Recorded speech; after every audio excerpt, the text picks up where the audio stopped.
ஒவ்வொருவருக்கும் வெவ்வேறு கனவுகள், ஒவ்வொரு நொடியையும் மகிழ்ச்சியுடன் வாழ விதவிதமான ஆசைகள், ஏராளமான எதிர்பார்ப்புகள் இருந்திருக்கும். ஆனால் எதுவும் நடக்கவில்லை.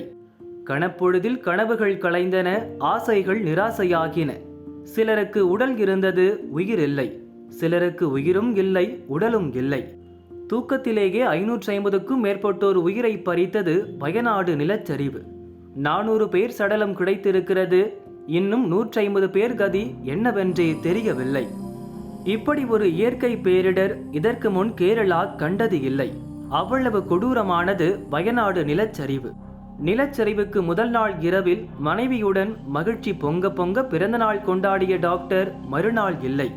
மயிரிழையில் மனைவி உயிருடன் வந்தார். கணவன் மரணமடைந்தார். இடி விழுந்தது போல் இருந்தது மனைவிக்கு. உயிர் பிழைத்தும் சடலம் போல் உணர்ந்தார். இந்த துயர சம்பவத்தின் ஒவ்வொரு நொடியும் சோகம் தெரிக்கும். அப்படி என்ன நடந்தது பார்க்கலாம்.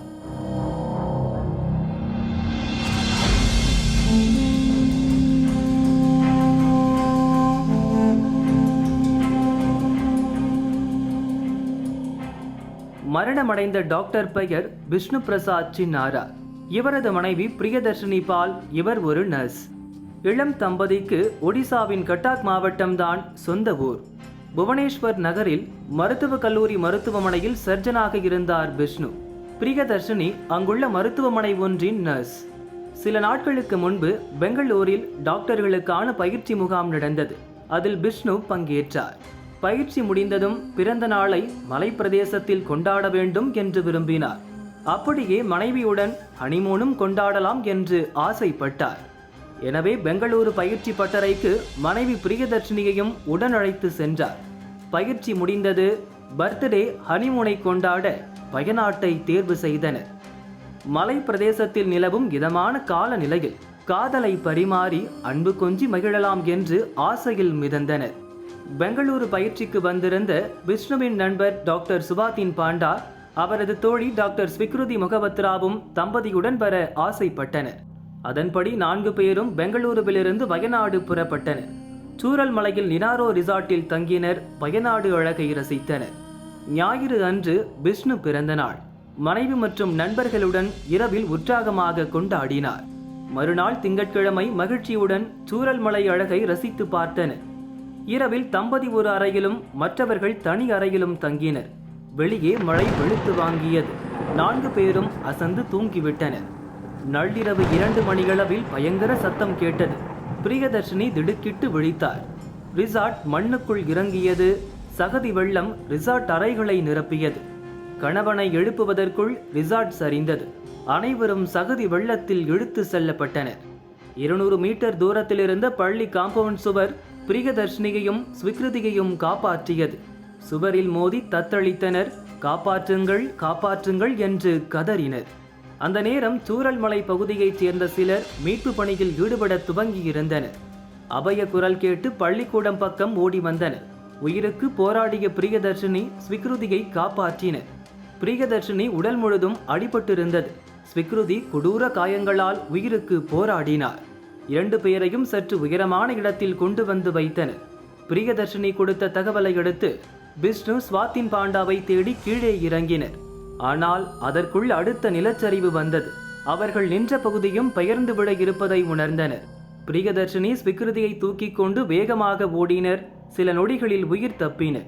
அவர்கள் இருந்த இடம் மொத்தமும் தகர்ந்து ஆற்றுக்குள் விழுந்தது. உயிர் தப்பிய பிரியதர்ஷினி மூப்பன் மருத்துவக் கல்லூரி மருத்துவமனையில் சேர்க்கப்பட்டார். ஸ்விக்ருதியை தீவிர சிகிச்சை பிரிவில் அனுமதித்தனர். அவரது நிலைமை சீரியஸாக இருந்தது. மறுநாள் புதன்கிழமை பிரியதர்ஷினியின் கணவர் டாக்டர் விஷ்ணு, அவரது நண்பர் டாக்டர் சுவாதீன் பாண்டாவின் மரணச் செய்தி வந்தது. விஷ்ணு உடல் இடிபாடுகளிலிருந்து மீட்கப்பட்டது. சுவாதீன் பாண்டா உடல் இன்னும் கிடைக்கவில்லை. உடல் முழுதும் காயங்களுடன் மருத்துவமனையில் இருந்த பிரியதர்ஷினி கணவனின் மரணச் செய்தி கேட்டு கதறி அழுதார். உருகி உருகி அன்பு காட்டிய கணவன் இனி இல்லையே என்று நினைத்த போது இடி இறங்கியது போல் இருந்தது. உலகமே இருண்டு விட்டதாய் நினைத்தார். கண்ணீரை துடைக்க கூட யாரும் இல்லை. மருத்துவமனையில் இருந்தவர்களில் பெரும்பாலானவர்கள் உள்ளூர் நபர்கள். பக்கத்திலிருந்து கவனிக்க உறவினர் ஒருவராவது இருந்தார். ஆனால் பிரியதர்ஷினிக்கு அதுவும் வாய்க்கவில்லை. அவர் பேசும் மொழியும் பலருக்கு புரியவில்லை. இந்த இக்கட்டான நேரத்தில் பிரியதர்ஷினிக்கு கடவுள் வடிவில் வந்தார் சானியா என்ற 18 வயது இளம்பெண். மேப்பாடியைச் சேர்ந்த சானியாவின் தாய்க்கு ஆபரேஷன் செய்ய வேண்டியிருந்தது. அதற்காக தாயை மருத்துவமனையில் சேர்த்திருந்தார். பிரியதர்ஷினி தனிமையில் வாடுவதை பார்த்த சானியா உதவ முன்வந்தார். முதலில் மொழி புரியவில்லை. பின்னர் சானியா ஹிந்தியில் உரையாடத் துவங்கினார். பிரியதர்ஷினியின் கண்ணீர் கதையை கேட்டு மனமுடைந்தார். ஒரு பக்கம் தன் தாயை கவனித்துக் கொண்டார், இன்னொரு புறம் கூடவே இருந்து பிரியதர்ஷினியை தாய் போல் பார்த்து கொண்டார் சானியா. குடும்ப உறுப்பினர்களுக்கு தகவல் தெரிவித்தது முதல் பிரியதர்ஷினியை சோதனைக்கு அழைத்து சென்றது வரை எல்லாமே சானியாதான். பிரியதர்ஷினியின் பெற்றோர் வரும் வரை கனிவுடன் கவனித்த சானியா பின்னர் விடை பெற்றார். உடனே பெற்றோருடன் ஒடிசா புறப்பட்டார் பிரியதர்ஷினி. இன்னொரு பக்கம் அவரது கணவரது சடலம் பிரேத பரிசோதனை முடிந்து ஒடிசா வந்து கொண்டிருந்தது. விஷ்ணு மரணமும் அவரது நண்பர் ஸ்வாதின் மரணமும் ஒடிசாவையே கவலையில் ஆழ்த்தியது. முதல்வர் முதல் சாமானியன் வரை துயர சம்பவத்துக்கு அனுதாபம் கூறினர். பிரியதர்ஷினி தான் இன்னமும் இடி விழுந்தது போல் இருக்கிறார். பிறந்த நாள் கொண்டாடிய மறுநாள் இரவே கணவனை கண்முன் இழக்க நேர்ந்ததை அவரால் நம்ப முடியவில்லை. விஷ்ணு இல்லை என்று ஒரு கணம் கூட யோசிக்க முடியவில்லை. பிரியதர்ஷினியிடமிருந்து விஷ்ணுவை பிரித்த நிலச்சரிவு கொடுமையிலும் கொடுமையானது.